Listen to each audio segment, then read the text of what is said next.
Салам достор, назарыңыздарда Аралаш медиа. Буга чейин сиздерге Кальмар оюну сериалынын 1-сезонун талдап бергенбиз. Эми жакында эле ошол сериалдын 2-сезону жарык көрүп, кыска мөөнөттүн ичинде эле көптөгөн көрүүлөргө ээ болуп, рекорддордун бардыгын басып өттү. Сиз шашпай отуруп, мага жакты белгисин басып, видеону аягына чейин көрүүгө даяр болуп калган болсоңуз, биз тасманы бөлүк-бөлүгү менен талдоону баштайлы.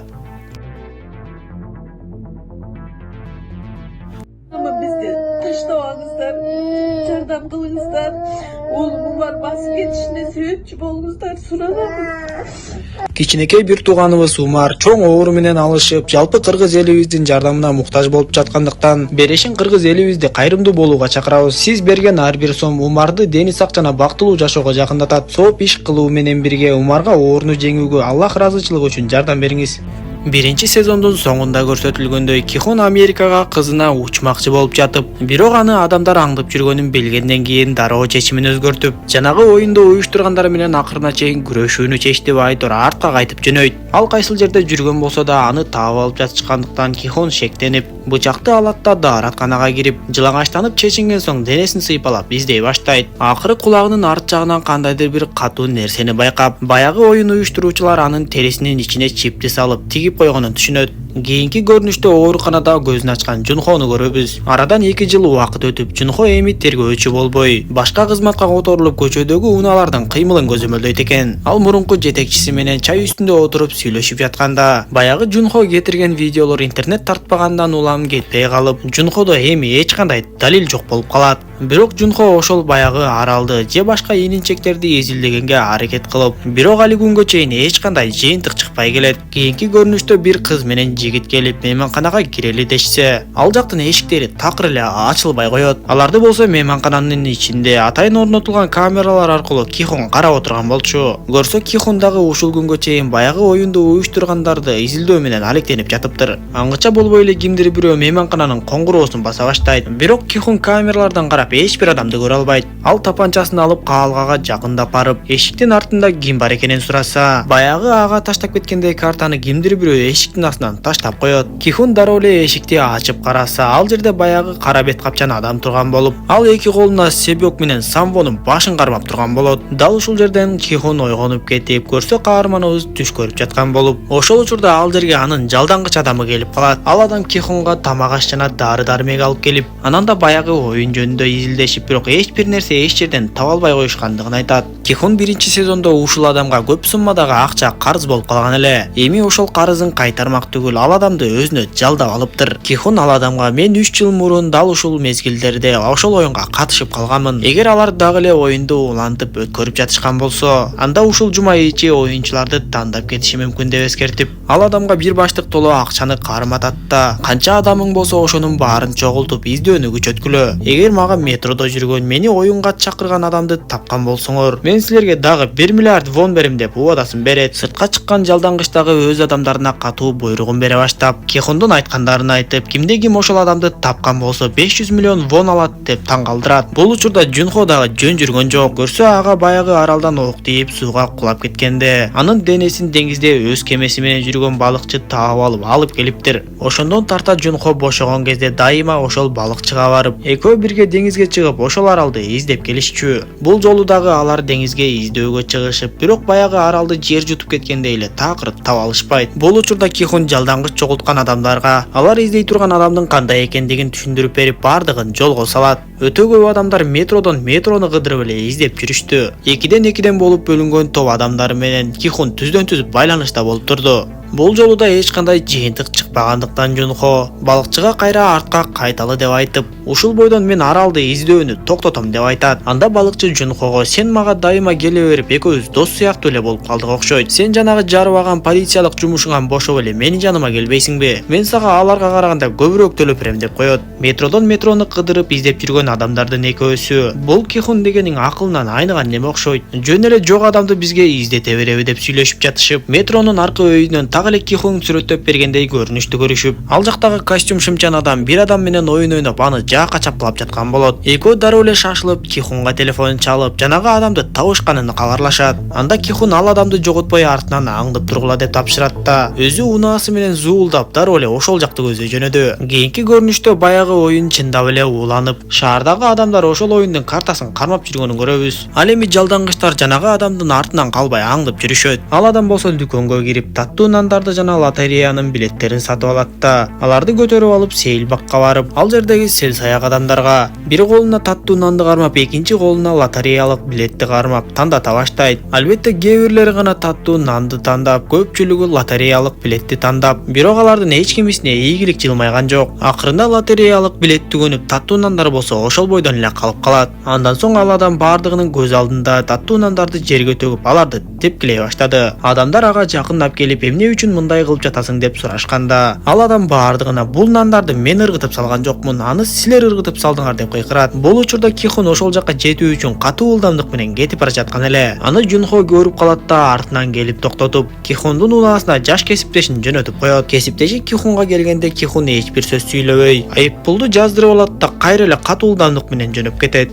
Жунхого бул көрүнүш бир аз кызыктай көрүнүп, айыппулдагы Кихун деген жазууну окуп бир нерсе эсине түшкөндөй болду. Сыягы ал Кихунду дароо эле таанып калды окшойт. Ал эми жалдангычтар болсо бул кызыктай болгон адамды жоготуп албайлы деп, анын артынан жетип барып кармамакчы болушуп, бирок ал адам эки жалдангычты жаш балача эле эки жакка чачып коет. Жетип келген Кихун жалдангычтар менен болгон байланыш үзүлүп калганын байкап, тапанчасын алып ошол аймакты издеп жөнөдү. Жунхо болсо жанагы унаанын номери аркылуу ал катталган үйдү таап, сыягы Кихундун жашаган жерин таап алды окшойт. Ал эми жанагы адам болсо эки жалдангычты караңгы бөлмөдөн көздөрүн ачып, бир учурда эле эки оюнду тең ойногонго мажбурлап баштайт. Ал тапанчанын ичине бир окту салып айландырып, эки жалдангыч болсо кагаз, кайчы, таш оюнун ойноп башташат. Кимиси утулган болсо ал адам ошол адамдын башына тапанчаны такап, машаны басып калат. Бактыга жараша бир канча ирет аларга ок атылбай калат. Акыры жанагы адам зээригип кетти байтор. Тапанчага 6 ок салына тургандыктан анын 5-өөсүнө окту салып, бирөөсүн гана бош калтырат. Эми эки утулган жалдангычтын бирөөсүнө машаны баса турган болсо, анын тирүү калуу ыктымалдуулугу дээрлик жокко эс эле болуп калды окшойт. Ошентип эки жалдангычтын жашыраагынын ката кетиргенине карабай, улуусу атайлап эле утулуп берип ошол жерден октко учат. Жунхо Кихундун жашаган жерин таап келип кирип, кээ бир маалыматтарды билип алат. Кечинде эч кандай жыйынтык болбой үйүнө кайтып келген Кихун үйдө бирөө бар экенин сезип калып үйгө кирип келсе, ал жерге Кихунду оюнга чакырган адам өзү келип калыптыр.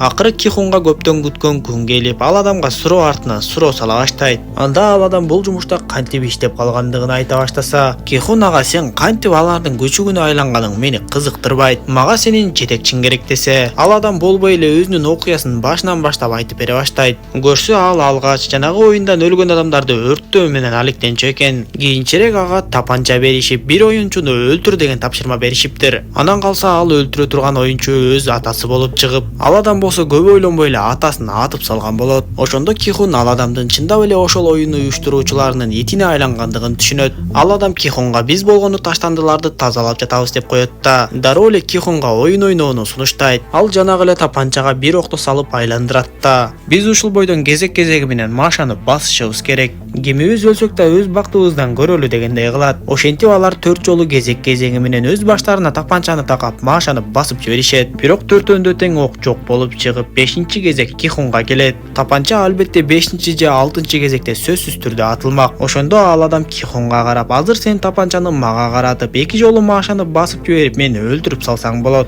Андан соң менин чөнтөгүмдөгү чакыруу кагазын алып, жогору жактагыларга байланышасың десе, Кихун ал адамды эле оюн уюштуруучуларын тааныбай тургандыгын түшүнүп калат. Бирок башка кадамга барбай тапанчаны башына такап, машаны басып калды. Анын бактысына бул жолу дагы ок жок болуп чыгып, эми кезек жанагы адамдын өзүнө келип калды. 6-чы жолу машаны басканда тапанчанын атылаарына албетте шек жок эле. Эми Кихун ал адамга тапанчаны карматат да, эми сен деле машаны өзүңө баспай мага басып мени өлтүрүп салсаң болот. Бирок албетте эреже деген эреже. Сен жанагы оюн уюштуруучуларынын алдында эрежени буза албай турган итке айлангансың деп айтса, ал адам бир азга ойлонуп турат да, акыры өзүнө тапанчаны такап, машаны басып жиберет.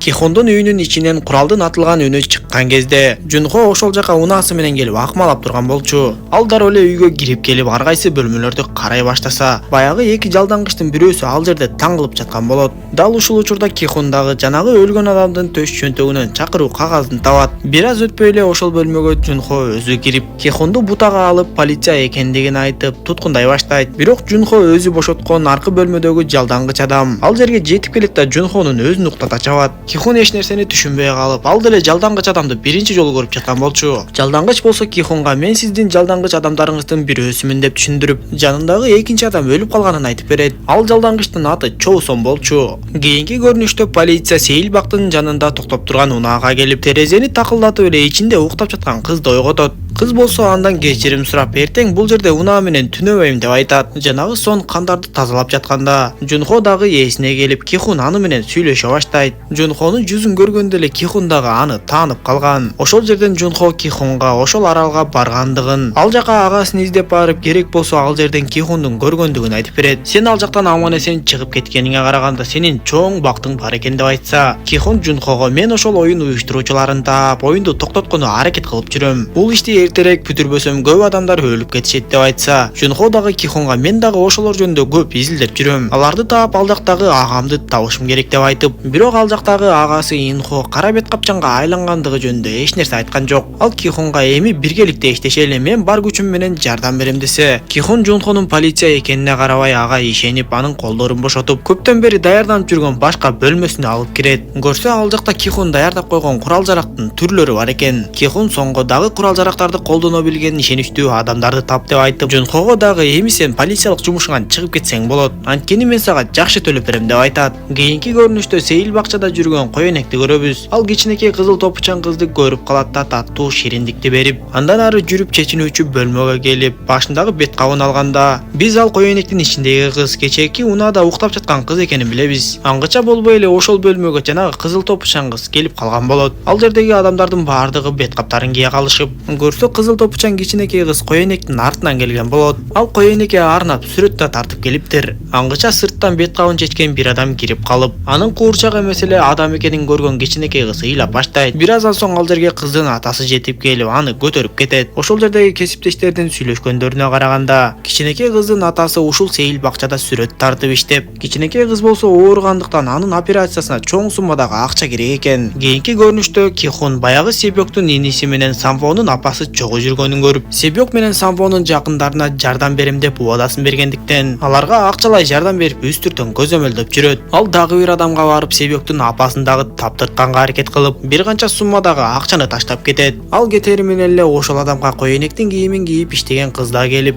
көрсө бул кыз Түндүк Кореяда жүргөн кезде офицерди атып өлтүрүп Түштүк Кореяга качып келген болот. Бирок анын кичинекей кызы Түндүк Кореяда калып, ушул убакка чейин ал өзүнүн кызын издөөгө аракеттенип, ушул адамга кайра-кайра акча берип издете берет. Бирок ал адам кыздын бул жолку акчасын албайм деп тырышып, мен канча издесем да сенин кызыңды баары бир таппай жатам деп коет. Ошол күнү кечинде ал кыз кайра эле Сейилбактын жанында унаасында түнөп калат. Түн ортосунда ага чырак кармаган адам келгенде, кечээки полиция кайра келдиби деп унаасын жылдырайын деп жатса, унаанын сыртындагы адам полиция эмес болуп чыгып, белгисиз бет капчан адам ага кальмар оюнунун чакыруу картасын таштап кетет. Бир канча мүнөт убакыт өткөндөн кийин кыз дароо эле ошол картадагы номерге байланышып, кайсы дарекке барышым керек деп сурайт. Кийинки көрүнүштө көрүстөнгө келген Жунхону көрөбүз. Ал бир жерге барат да апасына телефон чалып, Инхо бул жерге келген жок деп айтат. Көрсө Жунхо агасы Инхонун көз жумган аялынын көрүстөнүнө келген экен. Жунхо апасы менен ойлонуп, балким Инхо тирүү болгон болсо, ал бүгүн аялынын өлгөн күнүнө сөзсүз түрдө келет болуш керек деп ойлошкон. Бирок ал күнү дагы Инходон дайын жок болду. Жунхо кечинде апасы менен сүйлөшүп отурганда, биз Жунхо менен Инхонун чыныгы бир туугандар эмес экенин билебиз. Көрсө апасы Инхону кичинекей кезинде эле багып алган болот.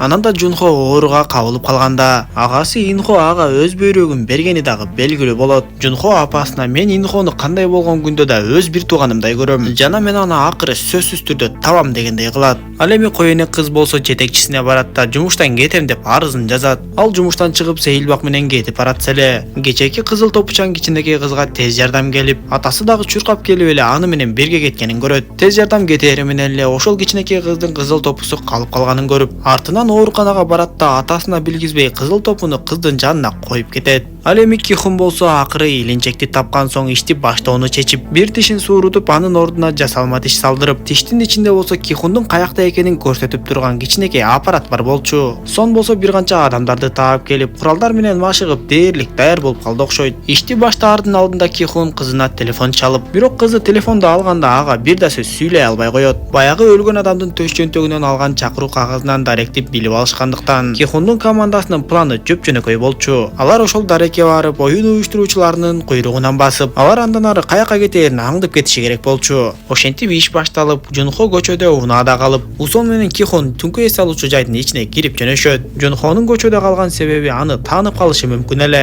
Түнкү эс алуучу жайда көпчүлүгү бет капчан болгондуктан кимдин ким экенин айырмалаш өтө эле кыйын болуп турду окшойт. Бир кезде Кихондун артынан баягыдай кызыл кийимчен адам пайда болуп, Кихон аны үн сөз жок түшүнүп эле анын артынан жөнөдү. Ал эми Усонду болсо дагы бир кызыл кийимчен токтоткуч менен тарттырып уктатып салат. Жунхо дагы кызыл кийимчендерди байкап калган байтур тапанчасын алып түнкү клубка кирип Усон менен Кихонду издей баштайт. Кихонду болсо сыртка алып чыгып чоң узун унаага салышып, бирок анын ичинде кара бет капчан жетекчи эмес эле, Кихонду камера аркылуу көрүп жана сүйлөп турган аппарат турган болот. Кихон аны менен сүйлөшө баштап, албетте оюнду токтотууну көздөйт. Бирок аппараттан сүйлөп жаткан жетекчи: "Биз бул оюнга элдерди кыйнап алып келип жаткан жокпуз. Элдин баары өз макулдуктары менен келип катышып жатышат. Биздин оюнда эч кандай кыйноо жок жана сен бизди эч качан токтото албайсың" деп айтат. Бул кезде Жунхо жана башка жалдангычтар лимузиндин аркасынан кубалоону башташат. Бирок оюн уюштуруучулардын өтө эле күчтүү экени билинип, снайперлер кубалап келе жаткан унаалардын дөңгөлөктөрүнө атып жарып, аларды куйруктан оңой эле үзүп кетип калышты. Кихондун жөнөкөй планы ишке ашпай калгандыктан эми алар план Бга өтүшүп,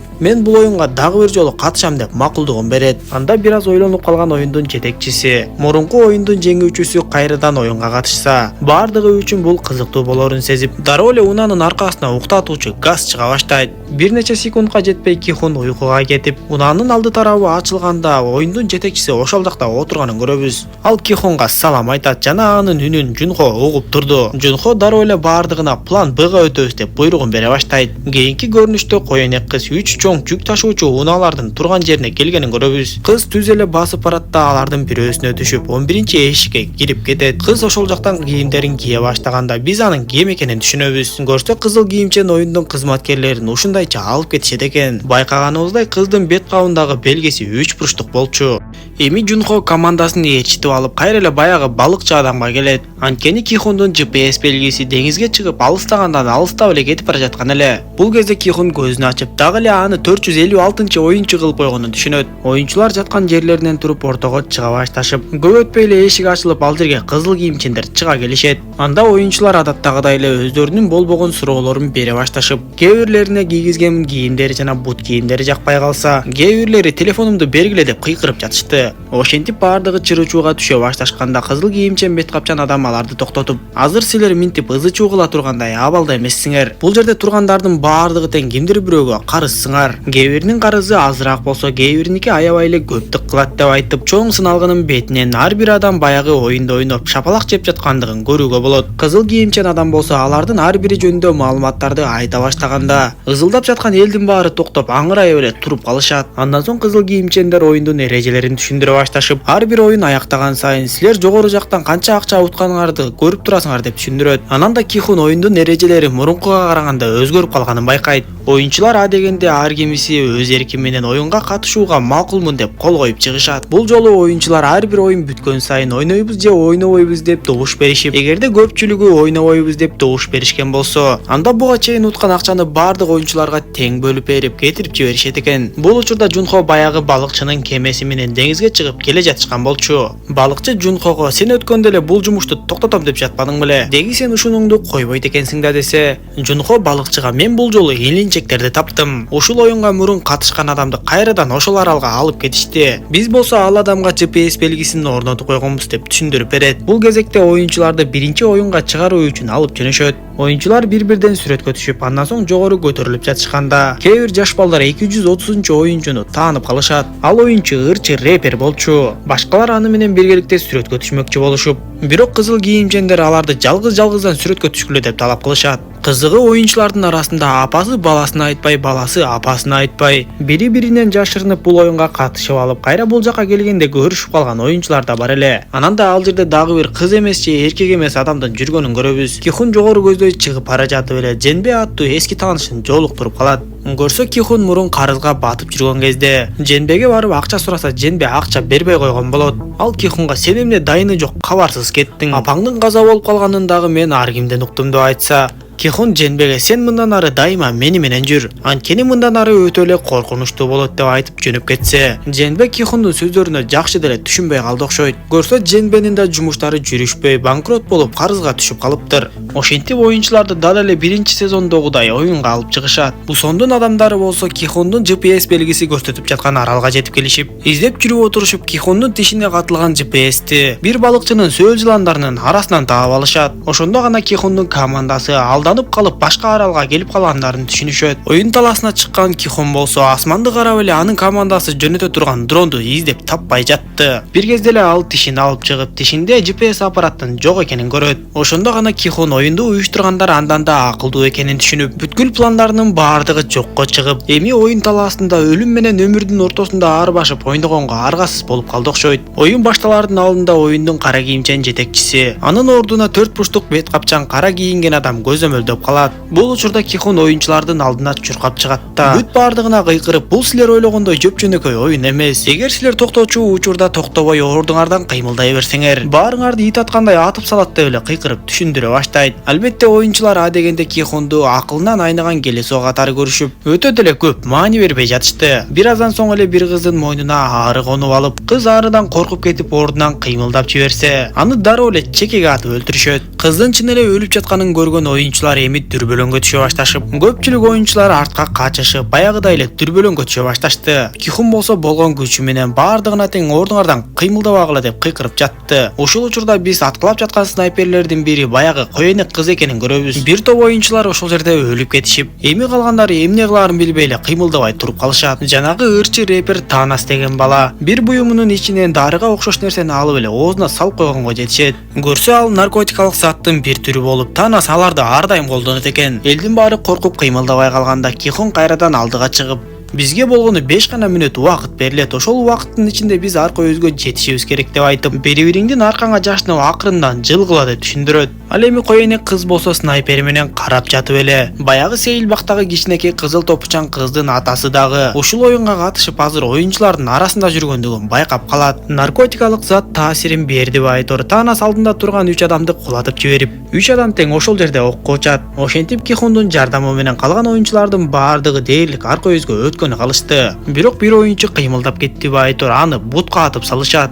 Ал оюнчу сызыкка жеткени аз эле калгандыктан Кихун ага жардам бермекчи болуп жанына жетип барып, жанагы кызга окшогон эркек адам дагы аларга жардам берип, убакыт бүткөнчөктү сызыктан өтүп кетишет. Бирок коенек кыз снайпери менен буту жарадар адамды дароо эле атып өлтүрүп салды. Анткени оюндун эрежеси боюнча ал оюнчу баары бир утулган болчу. Ошентип биринчи оюн аяктап, оюн талаасынын үстү жабылып, кызыл кийимчендер курал жарактарын жыйнаштыра башташат. Ал эми Жунхо жана башкалар эми эмне кылышаарын, Кихунду кайдан издеп, кайдан табышаарын сүйлөшүп жатышкан. Бирок кеменин ээси катуу борон чапкын келе жатканын айтат да кайра эле келген жагын көздөй жөнөп кетет. Оюнчулардын бөлмөсүнө кызыл кийимчендер кирип келишкенде, оюнчулар алардан жашынып бир топ эле коркуп калышыптыр. Кызыл кийимчендер оюнчуларга бул жолку оюнда 91 адам көз жумгандыгын айтышат. Бул да болсо Кихундун аракетинен улам болсо керек. Анткени биринчи сезондо дал эле ушул оюнду ойношкондо 200дөн ашык адам кырылып кеткен эле. А дегенде эле баягы апа баласын ээрчитип чыгып, кызыл кийимчендерге жалынып кое берип жиберүүсүн сурана баштайт. Анын артынан башкалар да чыгып сурана башташты. Ошол кезде Кихун кыйкырып чыгып,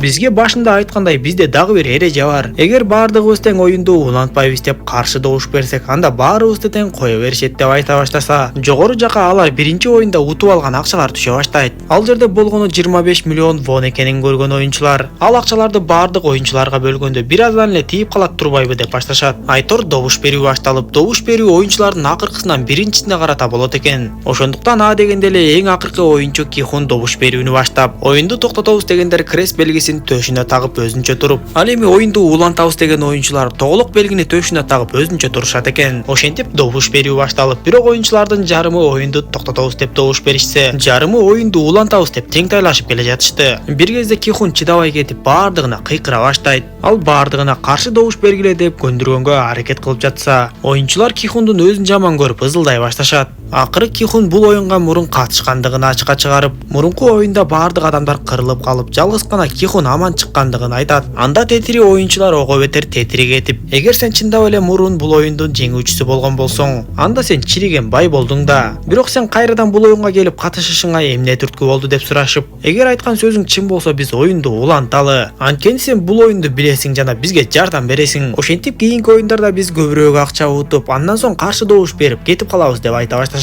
Бир кезде Кихундун жанына кызыл кийимчен адам келип куралын такайт. Ал Кихунду сапка тургузуп, добуш берип жаткан адамдарга тоскоол болбоону талап кылат. Акыры добуш берүү дээрлик соңуна чыгып, оюнду токтотуучулардын жана улантуучулардын саны тең чыгып 182ден болуп калат. Бул кезде добуш берелек биринчи номурдагы гана оюнчу калган эле. Анын добушу чечүүчү добуш болуп турду. Ошентип биринчи оюнчу барып ойлонуп турат да оюнду улантууга добуш берет. Оюнду улантуучулардын саны бирге көп болуп кеткендиктен оюн уланмакчы болуп, биринчи номердеги оюнчу артты караганда биз ал адам Жунхонун агасы Инхо экенин көрөбүз. Албетте бул көрүүчүлөр үчүн өтө таң калыштуу болот. Бирок Инхону бир дагы оюнчу керек болсо Кихун дагы тааныбайт эле. Кийинки бөлүмдө Кихундун доосу дагы бир оюнду ойноого каршы эместигин айтып жаткан. Анткени эгер кийинки оюнду ойношто көбүрөөк акча утуп, көбүрөөк карыздарынан кутулуп алмак. Аңгыча болбой эле бир топ адамдар менен бирге Инхо Кихунга жетип келет да, эгер сен чындап эле мурун бул оюнду ойногон болсоң, анда кийинки оюн кандай болот айтып бер деп сурана башташат. Анда Кихун кийинки оюнда ийненин жардамы менен таттуу нандарды кезесиңер деп түшүндүрүп, ал жактагы эң оңой фигура 3 бурчтук деп айтып берет. Айтып жатып өзү мурунку оюнда кол чатырды тандап алып кыйналганын эстеп кетет. Ал жерде чогулган адамдар бул нерсени башкаларга айтпай эле коелу деп башташса, Кихун аларга макул болбой, эгер кийинки оюн дал ошол Дальгона деген оюн боло турган болсо, анда мен бардыгына жардам берип оюн жөнүндө бардыгына түшүндүрүп берем деп айтат.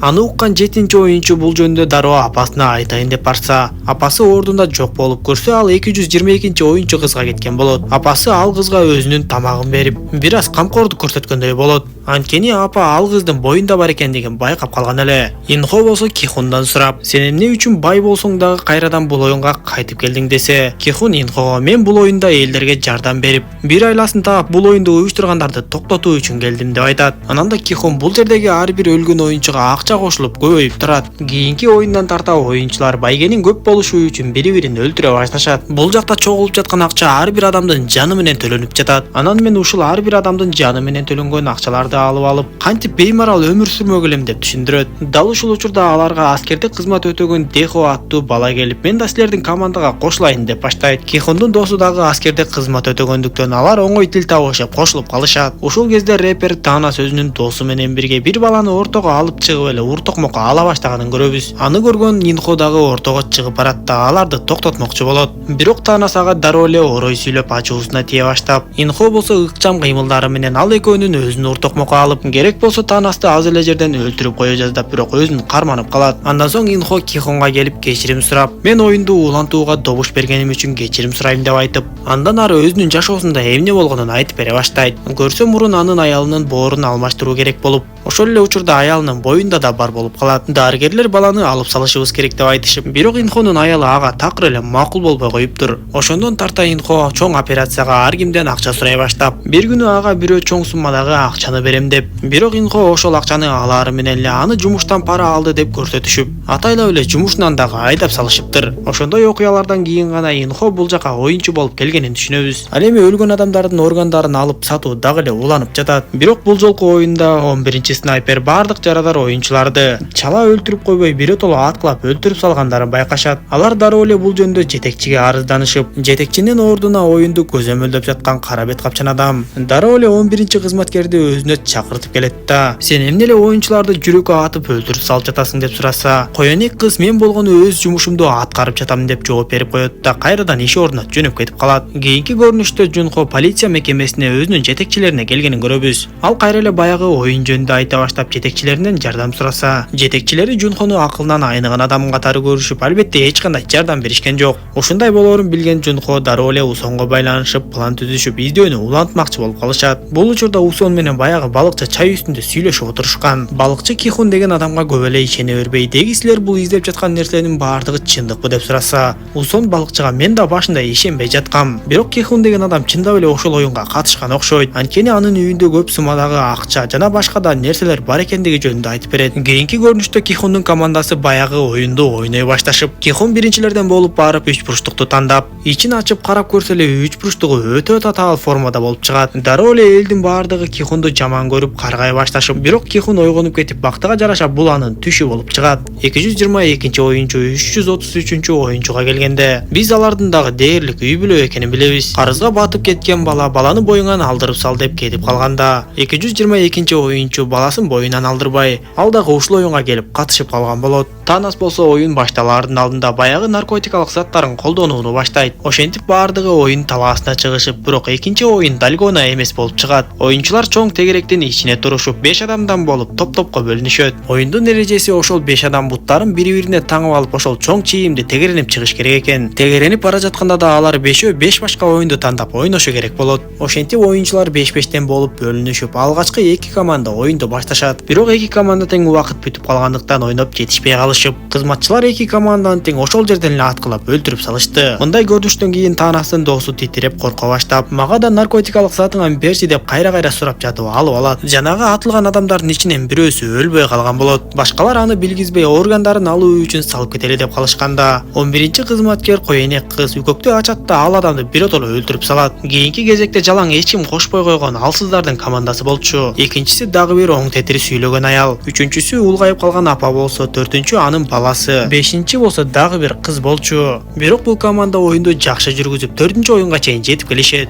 4-чү оюнда бир аял тегерекчеге жипти ороп туруп, аны жерге таштап тегеретиши керек эле. Бирок ал бул нерсени такыр эле кыла албай жатты. Убакыт болсо дээрлик соңуна чыгып баратат. Ошондо кызга окшогон эркек аны жаакка чаап эсине келтирди деп айтор. Аял тапшырманы аткарып кетүүгө мүмкүн болот да алар кийинки оюнду ойной башташат. Алардын оюну кызыктуу өтүп, бүт баардык оюнчулар аларды колдоп кыйкырып жатышты. Бактыга жараша алардын командасы утуп кетишет. Ошентип утулган оюнчулар аркы дүйнөгө сапар алышып, уткандар болсо өздөрүнүн бөлмөсүнө жөнөшүп, эң акырында Кихундун командасы менен дагы бир команда оюн көрсөтө баштайт. Алар командалык оюнду жакшы алып барышып, кыз биринчи оюндан оңой эле өтүп, Кихундун доосу болсо ташты ташка таамай тийгизип, Дехо болсо топ таштарды шамдагайлык менен эле аткарып койду. Кезек Инхого келип, ал жанагы буюмду жип менен тегеретиши керек болуп, бирок аныкы дагы такыр эле болбой окшошпой жатты. Бирок командасы аны сүрөп колдоп жатып, акыры Инхо дагы ал буюмду тегеретип жибергенге мүмкүн болот. 5-чи оюнда Кихун бир үлбүрөгөн затты 5 жолу көкөлөтө тебиши керек эле. Ал 4 жолу тепкенге жетишип, бирок 5-чиси алыс кетип калгандыктан Инхо чоң жардам көрсөтүп бутун созуп жиберет да. Кихундун буту ал затка 5-чи жолу тийип, алар утушка ээ болушат. Бирок алар менен тең ойноп жаткан команда утулуп калышты.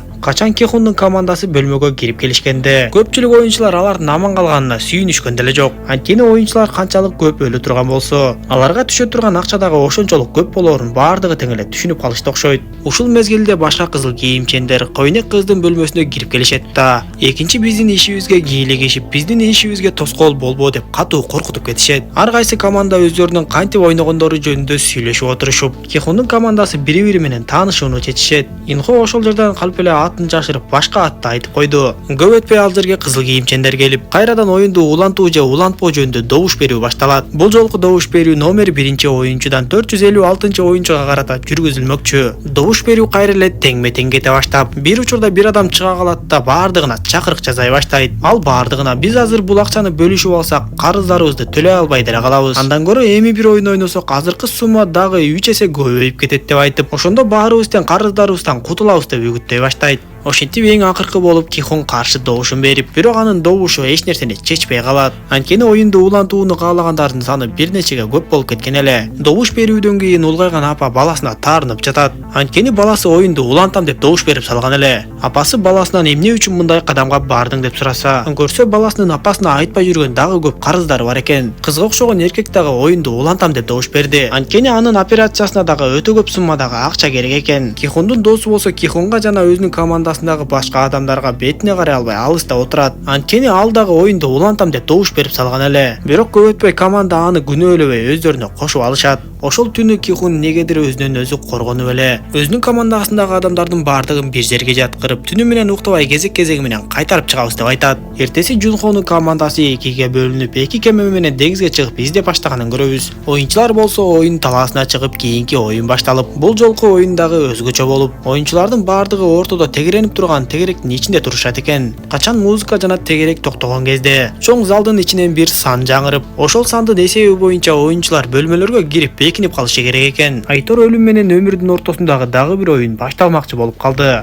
Ошентип оюн башталып, залдын ичинде 10 деген сан жаңырат. Бардыгы ондон болуп бөлмөлөргө тыгылышып, жетишпей сыртта калып калган адамдарды кызыл кийимчендер дароо эле аткылап өлтүрүштү. Баягы коркутуудан кийин койнек кыз дагы жарадар адамдарды өлтүрүүнү токтотту. Башкалар болсо жарадар өлө элек адамдарды дароо органга алып кетип жатышты. Экинчи оюнда 4 деген сан аталып, ар бир бөлмөгө 4төн гана оюнчу кириш керек болгондуктан Танас командасы менен бир оюнчусун таштап салып качып кетишет. Кихондун командасындагы Инхо болсо командасын бөлмөгө кире бергиле деп коет да өзү башка жакка чуркап кетет. Оюн уюштуруучулары бир бөлмөдө 4 адам эмес 3 гана адам турганын көрүшөт. Оюнчулар эч ким эч нерсени байкабай калат го деп жатышты эле. Кызыл кийимчендер аларга келип аткылап кетишти. Бөлмөдөн чыгышкандан кийин Кихондун командасы дароо эле Инхону издей башташат. Бактыга жараша Инхо тез эле табылып, ал аман калган экен. Ошентип кийинки оюнда 3 деген сан айтылып, көпчүлүк командалар чачырап эле 3-3төн болуп бириге башташат. Танас командасы менен кайчы кагаз таш оюнун ойношуп, утулуп калган кызды таштап качып кетишет. Апасы менен баласы өздөрүнө 3-үчү адамды издеп жатышкан. Бирок эки оюнчу келип баласын күч менен сүйрөп эле өздөрүнө алып кетип калышат. Командасындагы үчөөнү бөлмөгө киргизип жиберген Кихон менен Инхо ошол апаны өздөрүнө кошуп алышат да бир бөлмөгө кирип кеткенге жетишишет. Бөлмөдөн чыккандан кийин апасы баласына жолугуп, баласы болсо апасын коргой албай калгандыгы үчүн кечирим сурайт. Кийинки оюнда 6 деген сан айтылып, оюнчулар дагы чыруучуга түшүшүп, бир топ адамдар өлүп кетишет. Андан кийин эң акыркы оюн башталып, Инхо командасына бул жерде 50 бөлмө бар экен. Оюнчулардын саны болсо 126. Демек кийинки айтыла турган сан 2 болот. Анткени ушундай учурда оюнчуларга бөлмө жетишпей калат экен деп айтып жатса, чындап эле кийинки сан 2 болуп калат. Командадагылар Инхонун бул санды таап койгонуна таң калып калышты окшойт. Дароо эле Инхо менен Кихондун досу бир бөлмөгө жетип кирип барышса, бөлмөнүн ичине бир адам кирип алган болот. Албетте аны чыгаралы десе чыкпай коет. Убакыт болсо дээрлик бүткөнү калды. Ошондо Инхо Кихондун досун таң калтырып эле жанагы адамды тездик менен муунтуп өлтүрүп салат. Акыры бул оюндагы аяктап аман калгандар оюн талаасынан кете башташты. Кихон командасына айтып оюнду улантуучулардын саны канча экенин жана оюнду токтотууну каалагандардын санын билгенге аракет кыла баштайт. Бөлмөгө кайтып келгенде Танас менен досу экөө жанагы 125 оюнчуга келип, биз сени таштап кетели деген эмеспиз, бул жөн эле кокустук болуп калды деп алдай башташат. 333 оюнчу 222 оюнчуга келип,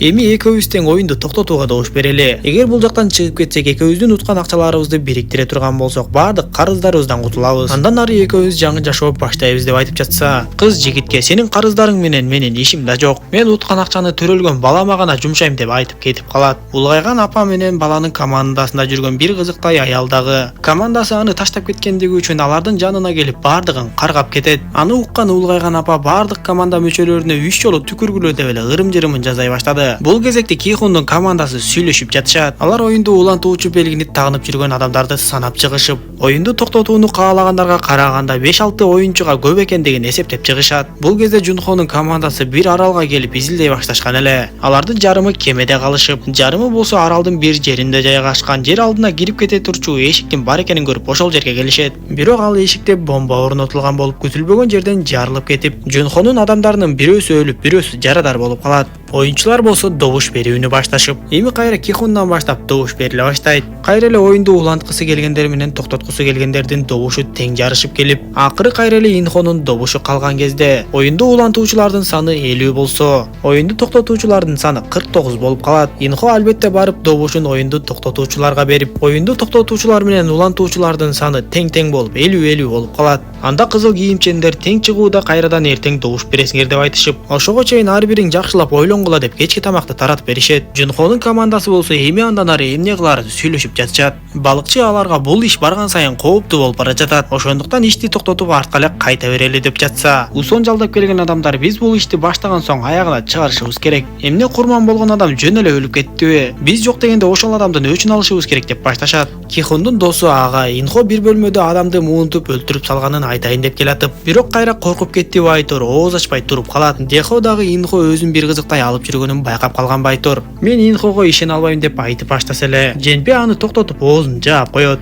Кечки тамакка оюнчуларга бирден аш айры жана кичинекей эле тамакты берип коюшкан болчу. Анда улгайган апанын баласы оюнду улантуучуларга кыйкырып, эгер силер эртең оюнду токтотууга добуш берсеңер, анда мен уткан акчамдан баардыгыңа тамак алып берем деп айтса, оюнду улантуучулар каткырышып, эгер биз эртең дагы бир оюнду ойной турган болсок, анда тамакты эмес, тамак жасаган ресторанды кошо сатып алабыз деп коюшат. Ошентип эки жаат болуп кайым айтышуу башталганда, Кихун тамактын ичинде оролгон аш айрыны көрүп, бүгүн кыргын башталарын сезип түшүнүп калды окшойт. Ал сезгендей эле көп өтпөй дааратканадагы эки жаат мушташа кетишип, бир топ адамдар менен бирге эле Танаска дагы аш айры сайылып ошол жерден көз жумат. Дааратканадан аман эсен чыгып келишкендер, булар биринчи баштады, тигилер биринчи баштады деп бири-бирине шылташып, эки жаат бири-бирин күнөөлөшүп, мушташта 5 адам көз жумгандыктан кайсы жаат көбүрөөк оюнчу жоготту деп эсептей башташат. Түн бир маалында Усондун адамдарынын бири ичимдик ичип алгандыктан ордунан туруп эле куса баштайт. Ошол учурда ал нары жактагы жарыктыкты байкап калат да, ал жерге жетип барса эле жанагы балыкчы дронду бир нерсе кылып жаткан болот. Дароо эле сен эмне кылып жатасың деп сураса, балыкчы бир башкача сөздөрдү сүйлөп эле мен жөн эле дронду көрөйүн дегем деп ал жерден чыга баштайт. Анда ал адам дагы балыкчыдан шектенип тактап сурап баштаса, балыкчы ал адамды дароо эле сайгылап жиберет да сууга кулатып жиберет. Дал ошол учурда ал жерге Усонда чыгып калып, эмне болду деп балыкчыдан сураса, балыкчы ага калп айтып ар нерселерди айтат да уктоочу жайына кирип кетип калат. Оюнду токтотууну каалагандар бир оюнчуга көп экендиги аныкталып,